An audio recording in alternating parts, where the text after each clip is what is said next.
What's up, KGS Head Master here. 6th of May, Wacky Wednesday. Slightly upside down world, literary world of Dr. Zeus. But anyway, I hope your first 2 days went really well of the week. Hope your Monday, Tuesday were good. Don't forget, we've only got today and Thursday to go. We've got a short week and a longer weekend because the 8th of May, Friday, is the anniversary, 75th anniversary of VE Day. So a bit of celebrations, a bank holiday, which is fantastic. And that's why this week's theme is VE Day 75. So we're celebrating all things around VE Day, World War II, etc. So let's get straight into some kind of literary elements. Let's think about history books. Anything by Anthony Beevor is going to be brilliant. Stalingrad, Arnhem. There's a whole list of books about World War II. He looks at every theatre of war. Don't get caught up with just the usual Western Front stuff.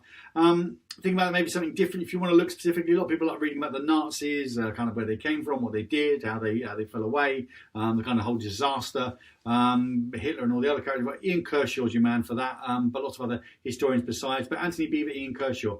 If you want to get slightly more into the kind of fictional, Address Unknown, Catherine Crescent-Taylor, very, very slim volume, an exchange of letters between somebody inside and outside Germany.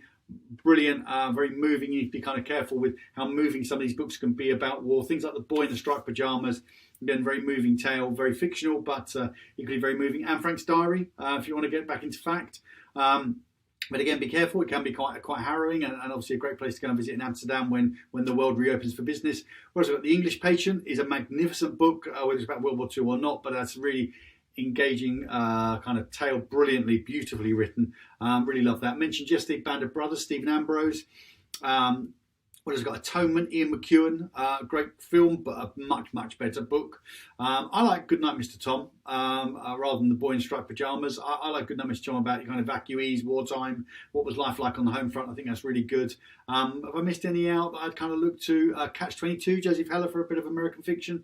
I think that's really good too, worth a read, obviously very famous. And again, one of those books, a lot of people go, oh yeah, but they've never read it. Have a read at Catch-22, Atonement, English Patient, Address Unknown. Out of all of those, if I was going to give you one that you'll probably never read unless I recommended it, I'd go for Address Unknown.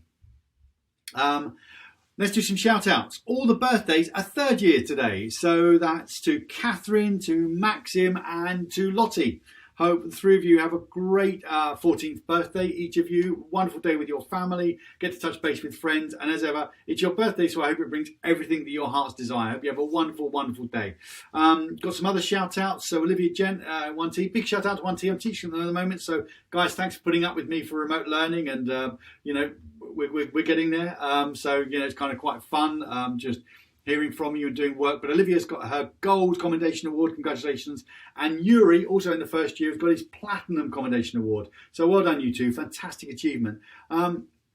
So I said Wacky Wednesday is not just literary, let's think about some other things. There was a strange battle at the end of the war, Castle Itter, where the prisoners there, the kind of French and the Germans and the Americans fought together to hold off a German force because the war was over, Hitler was dead, but all these people in this castle that was a prison, they basically ganged up together to protect each other. So it's probably the only battle where French, Americans and Germans all fought together to defend themselves from other Germans and maybe even some Italians. Queen Elizabeth, our Queen, did you know that she was a mechanic and driver during the war? You can imagine her kind of under the bonnet. Yeah, I think that's sorted it, Governor. Let's give it a turn. So brilliant. Oh, no dancing from me. That's the only movement you're going to get today. No dancing, no marching. If you say that wasn't dancing yesterday, was it? No, it really wasn't. But Queen Elizabeth II, mechanic and driver during the war. A submarine failed and sunk because its toilet was out of order and things went so wrong. You can just imagine, just kind of draw the links for yourself, that the submarine ended up having to resurface and kind of problems proceed. An American naval destroyer nearly destroyed the boat that was carrying the president to go meet. Thought it was a German boat, but he was going off to meet Stalin and Churchill, and they were going off one of their big meetings. So the Americans nearly sunk their own president. That's kind of crazy. And in terms of, lots of other crazy stuff in the war. We've all heard about Hitler not being woken up when the attack was on Normandy. They all thought it was coming to Calais. These slightly apocryphal stories, but there's loads of kind of great stories about World War II, about things going wrong. There was one soldier, a Korean, who actually ended up fighting because he get taken prisoner and pressed into service. He fought for the Japanese, he fought for the Russians, he fought for the Germans. He ended up getting caught by the Americans. They thought he was Japanese. Then he ended up in Britain. So he kind of went through this. This poor guy just fought for not whoever he was escaping from, but he was actually Korean throughout the whole war. Lots of great stories like this that are worth the telling and worth looking up. one of the best kind of wacky kind of quotes was when Goering first heard about an American victory in World War II. He said, "Not the Americans, that's impossible. They're only good for making razor blades," which is kind of strange. And it's a bad quote to end on, so I'm not going to end on that one. I'm going to end on something from an American, though, and the Americans did a lot more in the war. We often kind of think about Americans today and obviously the great things they do, and sometimes a bit of a subject to ridicule. We think about kind of the American influence on the world has been magnificent, as has lots of other countries besides. South America, Eastern Europe, the Far East. But America's influence is kind of predominant at the moment, I guess. But if you go back to World War II, they had a huge influence on the outcome of the war. And General George Patton said, when in a meeting, he said, "If everybody's thinking alike, then somebody isn't thinking." And something we always ask you to do is to test and to challenge and not all think alike. So to to reinvent and reinvigorate and kind of to challenge the norm.